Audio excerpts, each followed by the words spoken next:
السلام علیکم دوستو، چینل سبسکرائب کریں، بیل آئیکن پر کلک کریں تاکہ ہماری ہر آنے والی نیو ویڈیو آپ کے پاس جلد از جلد پہنچ جائے۔ ہمارا یوٹیوب چینل حافظ عدید نوشہرہ ورقہ۔ إِلَّا تَنْصُرُهُ فَقَدْ نَصَرَهُ اللَّهُ إِذْ أَخْرَجَهُ الَّذِينَ كَفَرُوا ثَانِيَ اثْنَيْنِ إِذْ هُمَا فِي الْغَارِ إِذْ يَقُولُ لِصَاحِبِهِ لَا تَحْزَنْ إِنَّ اللَّهَ مَعَنَا۔ عزیزاً آئیے سماعت فرمائیے، میں بات کو لے کر چلتا ہوں۔ ثَانِيَ اثْنَيْنِ إِذْ هُمَا فِي الْغَارِ، دوسرے میں سے دوسرا، دو میں سے دوسرا۔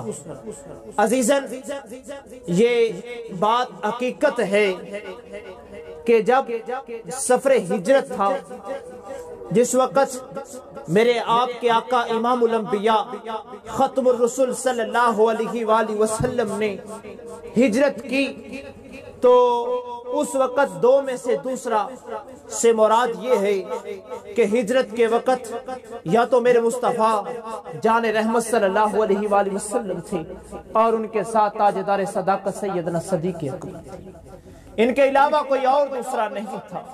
یہی دو وہ شخصیات تھی، یہی وہ دو تھے جو میرے مصطفیٰ، یہ وہی تھے جو میرے آقا امام الانبیاء سرور کونین صلی اللہ علیہ وسلم نے جب ہجرت کی۔ ثانی اثنین اذ ہما فی الغار۔ عزیزاً اگر ہم تھوڑی سی بات کو تفکر سے دیکھیں، ذرا غور سے دیکھیں، ثانی اثنین اذ ہما فی الغار، قرآن پاک اٹھا کر دیکھیں، تمام مفسرین کرام نے، امام جلال الدین سیوطی علیہ رحمہ، پیر کرم شاہ الازہری علیہ رحمہ، اور علامہ غلام رسول سعیدی تبیان القرآن میں اور تفسیر کبیر میں اور جتنی بھی تفاسیر کی کتاب اٹھا لیں، تمام نے یہ بات اٹل کہی ہے۔ آپ کسی بھی مکتبہ فکر کو اٹھا لیں، آپ کسی بھی مسلک کو اٹھا لیں، ہر مکتبہ فکر، ہر مسلک والے نے، ہر عقیدہ رکھنے والے نے، ہر اہل نظر نے، ہر محقق نے، ہر محدث نے، ہر مورخ نے یہ بات اٹل کہی ہے، ثانی اثنین اذ ہما فی الغار، جب غار کے اندر تاجدار صداقت، جب غار کے اندر وہ شخصیت داخل ہونے لگی ہے، اس شخصیت کا نام تاجدار صداقت سیدنا صدیق اکبر۔ یہ وحد ہے، آواز تھوڑی تیز کرتے، یہ وہ وحد ہے، ثانی اثنین اذ ہما فی الغار۔ عزیزاً ہر مورخ نے یہ لکھا ہے، ہر تاریخ دان نے یہ لکھا ہے، ہر محدث نے یہ لکھا ہے، ہر محقق نے یہ لکھا ہے، ثانی اثنین اذ ہما فی الغار۔ او بھائی، جب غار سور کے اندر داخل ہونے کا وقت آیا تو تاجدار صداقت سیدنا صدیق اکبر رضی اللہ تعالیٰ عنہ آپ فرمانے لگے، یا رسول اللہ آپ ذرا باہر ٹھہریے، میں اندر جاتا ہوں، میں اندر جاتا ہوں، ہو سکتا ہے اندر کوئی زہریلی چیز ہو سکتا ہے اندر کوئی سانپ ہو سکتا ہے کوئی ایسی چیز ہو جو آپ کو تکلیف دے، آپ کے جسم اطہار کو تکلیف دے، حضور پہلے میں اندر جاتا ہوں۔ میرے عزیزاً ثانی اثنین اذ ہما فی الغار، غار میں جب سب سے پہلے داخل ہونے والی شخصیت کا نام تاجدار صداقت سیدنا صدیق اکبر۔ میرے عزیزاً اگر وہ تاریخ، اگر وہ اوراق میں آپ کے سامنے لے کر آؤں کہ کس انداز میں تاجدار صداقت سیدنا صدیق اکبر غار سور تک میرے آقا کو لے کر آئے تھے۔ میرے عزیزاً ابھی ادھر حکم ہوا، ادھر وہ کافر لوگ تھے، وہ مشرک لوگ تھے، وہ دار الندوہ کے اندر میرے مصطفیٰ کو قتل کرنے کا ارادہ اور منصوبہ بنا لیا، اور انہوں نے کہا کہ آج رات مصطفیٰ کے گھر کو گھیرے میں لے لینا ہے، اور حضور جب اٹھے تو ان کو شہید کر لینا ہے۔ یہ بات اٹل ہو گئی اور اسلحہ کے سمیت میرے مصطفیٰ کے گھر کا گھیرا کر لیا. میرے آقا امام الانبیاء کے گھر کو گھیر لیا اسلحہ کے ساتھ.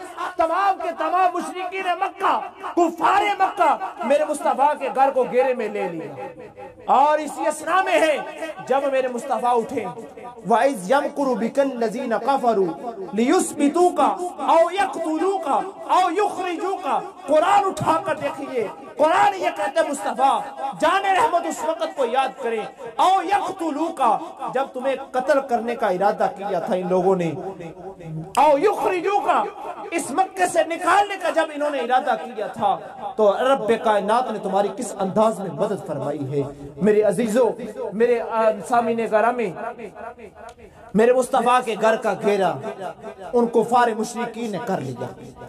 تمام کے تمام نے گھیرا کر لیا اور اسلحہ کے سمیت تلواریں ننگی لے کر. رات کا پہر تھا اور تلواریں ایسے اس انداز میں پکڑی ہیں وہ چمک رہی ہیں. اتنی تلواریں چمک رہی ہیں، اتنی تیز دار تلواریں تھیں. میرے مصطفیٰ کے دروازے کے چاروں اطراف کے اندر وہ کھلو کھڑے ہیں. جس اسنا میں حضور باہر آئے ہم بیک وقت حملہ کریں اور مصطفیٰ کو شہید کریں. میرے عزیزن، میرے آقا پر یہ ظلم کے پہاڑ ٹوٹنے والے تھے.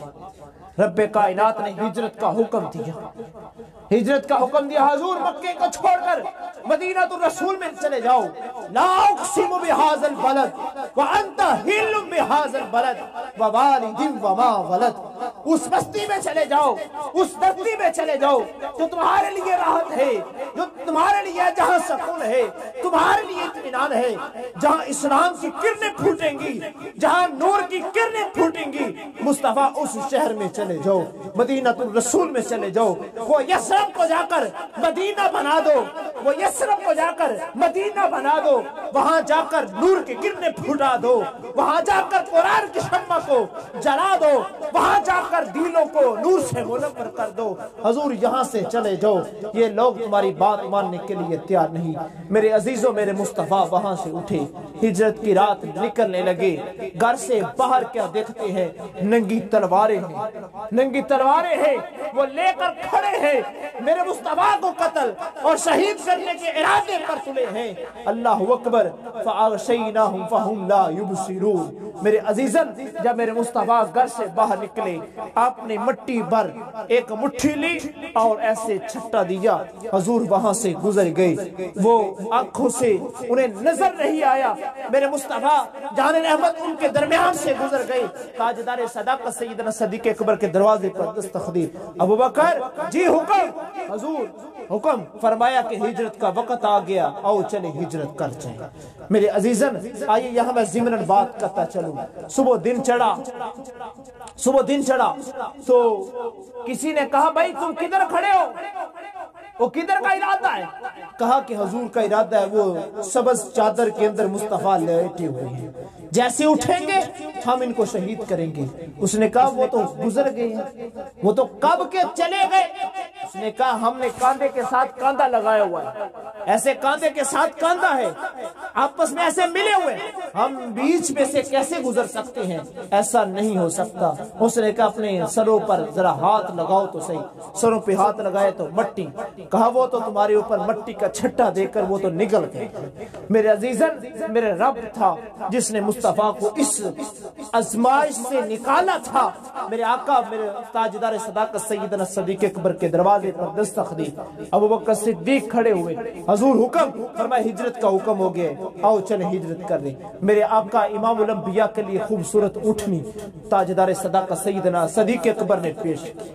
میرے آقا نے فرمایا ابو بکر یہ میں اونٹنی نہیں لوں گا، اس کی قیمت پہلے دوں گا پھر اونٹنی لوں گا.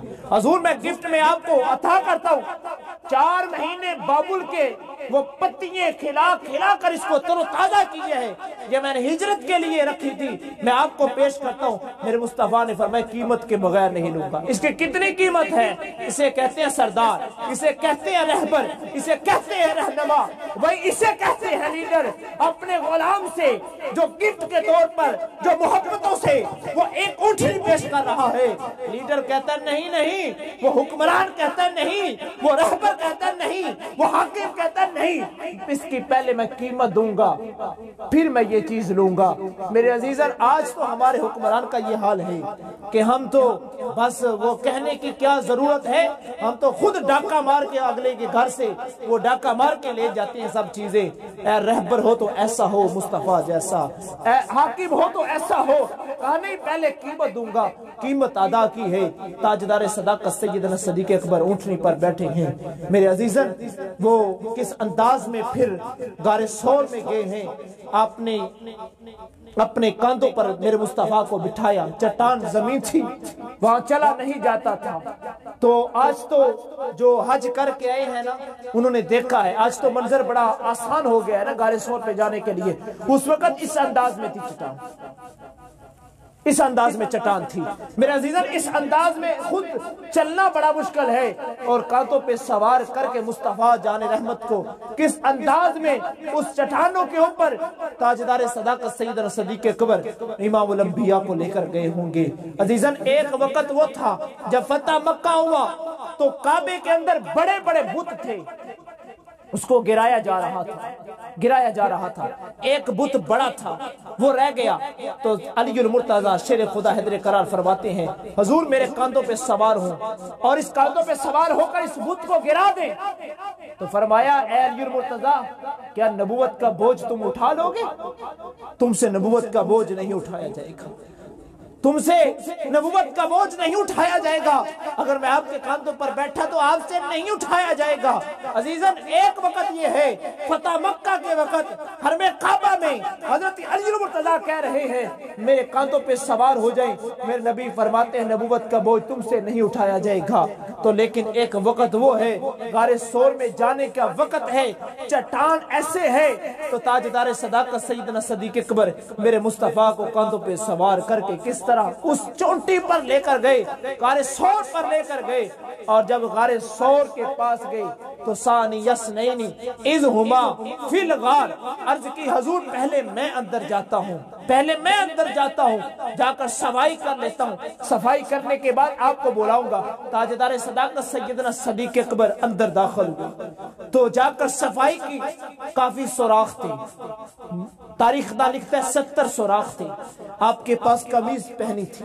عزیزاً میری بات بڑی توجہ کے ساتھ، اپنی قمیض کو پھاڑتے ہیں، سراغ کو بند کر رہے ہیں، 68 سوراخ کو بند کر دیا، 2 سوراخ باقی رہ گئی، قمیض باقی اتنی بچی تھی کہ جس سے سطر چھپا ہوا تھا، باقی سارے کے سارے کپڑے جو تھے وہ سوراخوں سے بند کر دیے تھے، 2 سوراخ بچے تھے، 68 سوراخ کو بند کر دیا، 2 سوراخ بچے تھے، بس کپڑا بھی اور نہیں تھا، کیونکہ اگر اور مزید کپڑا 2 سوراخوں پہ لگاتے تو 70 نگا ہو جانا تھا، اس 70 کو چھپانے کے لیے 2 ہی سوراخ باقی تھے۔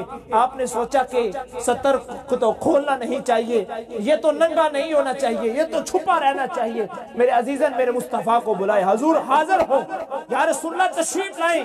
میرے عزیزاً حضرت تاجدار صداقت سیدنا صدیق اکبر نے دونوں اڈیے ان سوراخوں کے سامنے رکھ کر ان سوراخوں کو بند کر دیا اپنی اڈیوں سے، اور مصطفیٰ کو اندر آنے کی دعوت دی۔ میرے آقا امام الانبیاء اندر تشریف لائے تو آپ کے گود کے اندر حضور نے سر انور رکھا، تاجدار صداقت سیدنا صدیق اکبر کی گود میں سر رکھا اور آنکھ لگ گئی۔ یا بعض روایات میں آتا ہے کہ وحی کا نزول شروع ہو گیا۔ تو عزیزان دوست اسی اسنا میں وہ سانپ آیا، اس نے اپنے 70 سوراخ اس سانپ نے کیے ہوئے تھے، سانپ نے 70 سوراخ کیے ہوئے تھے میرے مصطفیٰ کے دیدار کے لیے۔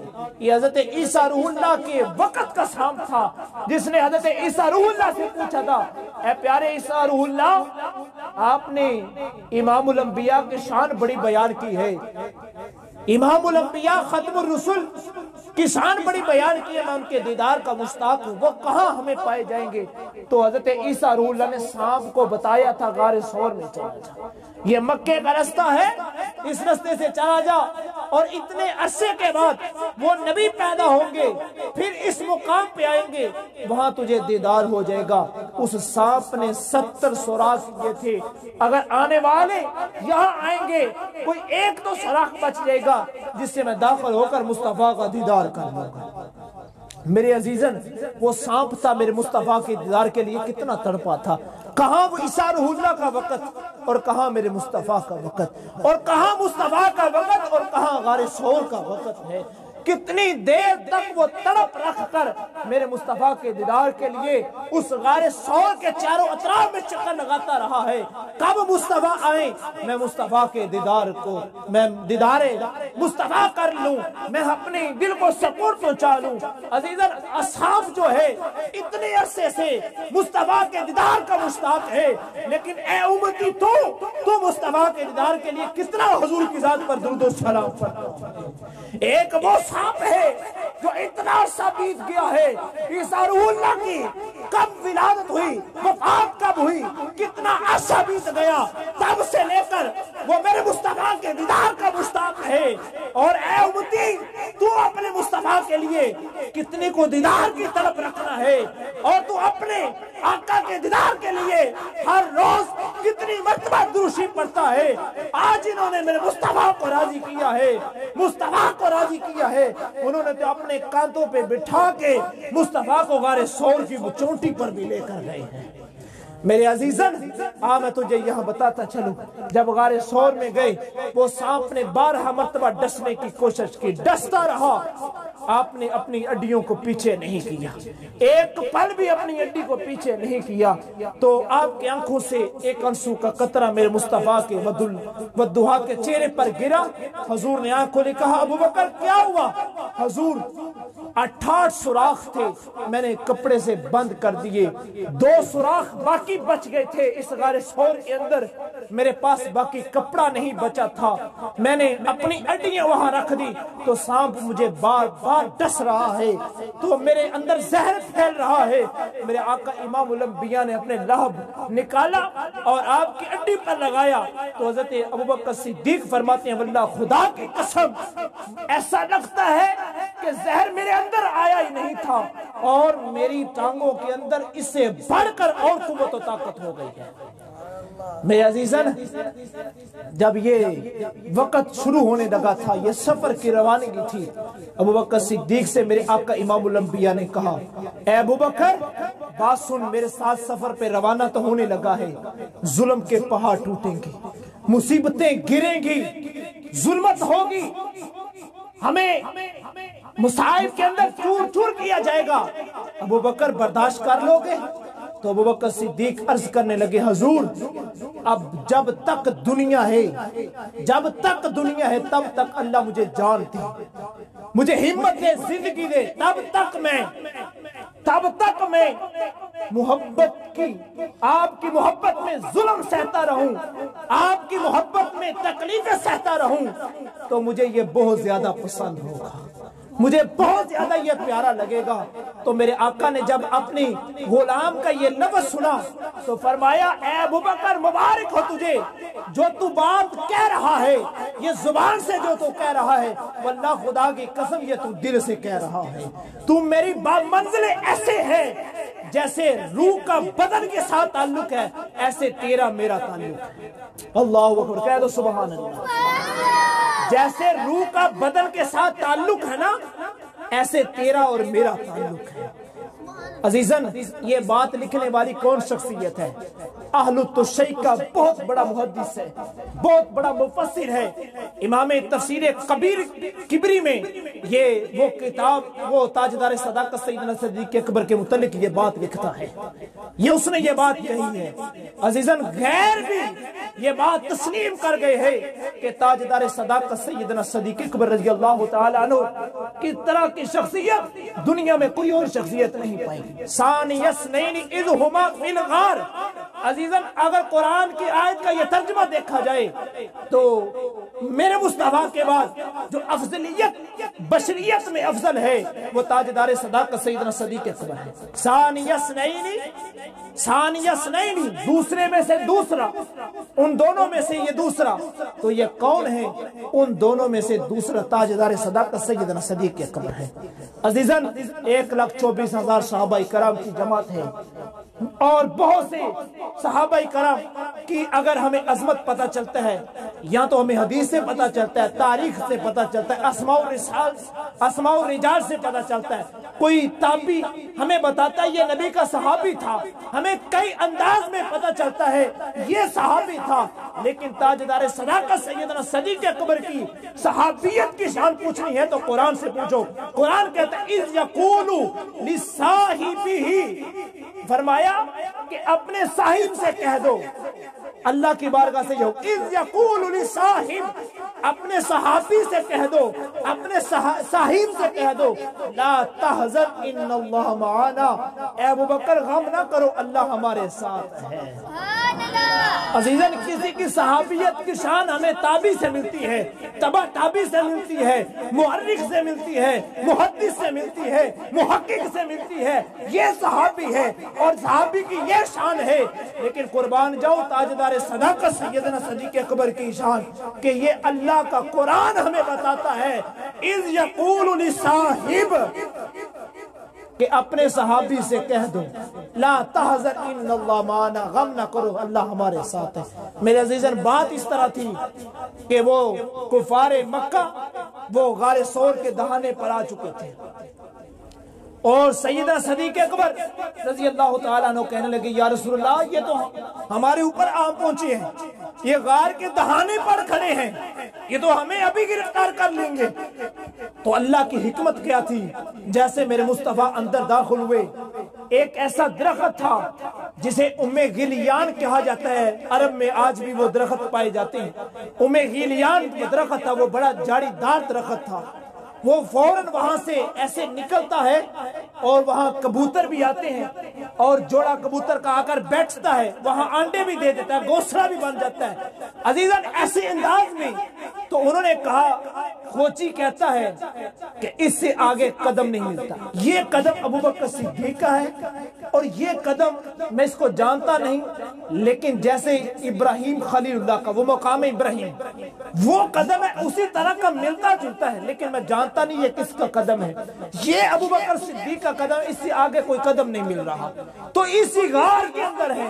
اس نے کہا خوجی تیرا دماغ خراب ہے، وہ کس طرح جاڑی دار یہ درخت ہے، یہ ان کبوتروں نے انڈے بھی دیے ہوئے ہیں، کبوتری نے انڈے بھی دیے ہوئے ہیں، اور اگر یہ اس کے اندر داخل ہوتے تو گھونسلہ ختم ہو جاتا، یہ جاڑی دار درخت کی یہ جاڑیاں ٹوٹ جاتی، یہ بکھر جاتی۔ کیا کہتا کہ اس غار کے اندر؟ کیسے نہیں بھائی، اس غار کے اندر نہیں ہے۔ اسی دیر میں میرے تاجدار صداقت سیدنا صدیق اکبر تھوڑے سے غمگین ہوئے تو اللہ نے تسلی دی، لا تحزن ان اللہ معنا، آپ غم نہ کریں اللہ تمہارے ساتھ ہے۔ میرے عزیزاً کون تاجدار صداقت سیدنا صدیق اکبر بات اختتام کی طرف لے کر چلتا ہوں۔ آپ کو پانی کی پیاس کی شدت محسوس ہوئی تو میرے آقا نے فرمایا ابو بکر کیا تمہیں پیاس لگی ہے؟ عرض کی ہاں یا رسول اللہ مجھے پیاس کی شدت ہے۔ فرمایا جاؤ غار کے اس کونے پہ جاؤ، وہاں جا کے پانی پی لو۔ عزیزاً تاجدار صداقت سیدنا صدیق اکبر فرماتے ہیں میں غار کے اسی سائڈ پہ گیا تو دیکھا کہ پانی کا چشمہ تھا اور پانی پیا، اتنا میٹھا تھا اور اتنا مزیدار تھا۔ تو میں نے مصطفیٰ کی بارگاہ میں آ کر عرض کی حضور پانی بڑا مزیدار ہے اور بڑا میٹھا ہے۔ عرض کی اللہ تعالیٰ نے جنت سے یہ نہر کو چشمے کو ہمارے لیے جاری فرمایا۔ میرے عزیزوں کون تاجدار صداقت سیدنا صدیق اکبر جن کے متعلق فرمایا وَسَيُجَنَّبُهَا الْأَتْقَى الَّذِي يُؤْتِي مَالَهُ يَتَزَكَّى وَمَا لِأَحَدٍ عِندَهُ مِن نِعْمَةٍ تُجْزَى إِلَّا ابْتِغَاءَ وَجْهِ رَبِّهِ الْأَعْلَى وَلَسَوْفَ يَرْضَى۔ یہ تاجدار صداقت تمام مفسرین کرام نے یہ بات لکھی ہے کہ یہ تاجدار صداقت سیدنا صدیق اکبر کے متعلق یہ صورت نازل ہوئی ہے۔ یہ آیت ابو بکر صدیق یعنی کہ جب اسلام قبول کیا آپ کے پاس 35,000 درہم تھے۔ کتنے درہم تھے؟ 35,000 درہم آپ کے پاس تھے، سارے کے سارے میرے مصطفیٰ کے قدموں میں نچھاور کر۔ کبھی آپ باہر نکلے تو سیدنا بلال حبشی اذیتوں میں مبتلا تھے تو اس نے مالک سے پوچھا اے مالک تو بلال کو تکلیفیں کیوں دیتا ہے؟ اس نے کہا اس نے مصطفیٰ کا کلمہ پڑھا اس لیے۔ کہا اس کو بیچنا چاہتا ہے؟ کہا ہاں اتنے زیادہ پیسے لوں گا۔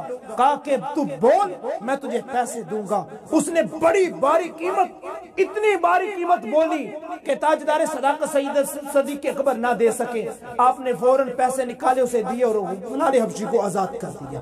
کبھی تاجدار صداقت سید صدیق اکبر نکلتے ہیں تو مصعب بن عمیر کے اوپر ظلم کے پہاڑ گر رہے ہیں، اس کے مالک سے پوچھا تو اسے اذیت کیوں دیتا ہے؟ کہا اس نے مصطفیٰ کا کلمہ پڑھا ہے، میں اسے کہتا ہوں حضور کا کلمہ چھوڑ، تجھے میں آزاد کر دوں گا، یہ کلمہ نہیں چھوڑتا، اس لیے میں اس پہ ظلم کے پہاڑ کہہ رہا ہوں۔ میرے عزیزاً ابوبکر صدیق نے کہا اس کو آزاد کر دے، جتنے پیسے تو کہتا ہے میں دیتا ہوں۔ میرے عزیزاً کبھی ابو فقیہ پر ظلم کے پہاڑ گر رہے ہیں، کبھی حضرت زنیرہ رضی اللہ تعالی عنہا پر پہاڑ ظلم کے گر رہے ہیں۔ اتنا ظلم کیا جا رہا تھا ابو فقیہ پر، تپتی ریت تھی اس کے اوپر لٹا دیا جاتا، تپتی ریت کے اوپر لٹا دیا جاتا اور لٹا دیا جاتا، آپ کی چربی جو تھی کمر سے پگھل گئی تھی۔ میرے عزیزاً اس طرح کے ظلم کے پہاڑ، اس طرح ظلم کی زیادتیاں ان لوگوں پر ہوتی جو میرے مصطفیٰ کا کلمہ پڑھتے۔ تاجدار صداقت سیدنا صدیق اکبر کو پتہ چلتا کلمہ پڑھنے کی وجہ سے اس پر ظلم ہو رہا، اس کے آقا سے کہتے، اس کے مالک سے کہتے جتنے پیسے تو کہتا ہے میں ابو بکر اتنے پیسے دیتا ہوں، اس کو آزاد کر دے۔ ہر مالک نے بڑی بڑی اپنے غلام کی بولی بولی، تاجدار صداقت سیدنا صدیق اکبر نے واللہ خدا کی قسم ایک پر بھی سودا نہیں کیا، اتنے کا نہیں اتنے کا دے دے، جتنا مالک نے پیسے کہے ہیں ابو بکر صدیق نے اتنے پیسے دے کر اس غلام کو آزاد کروایا۔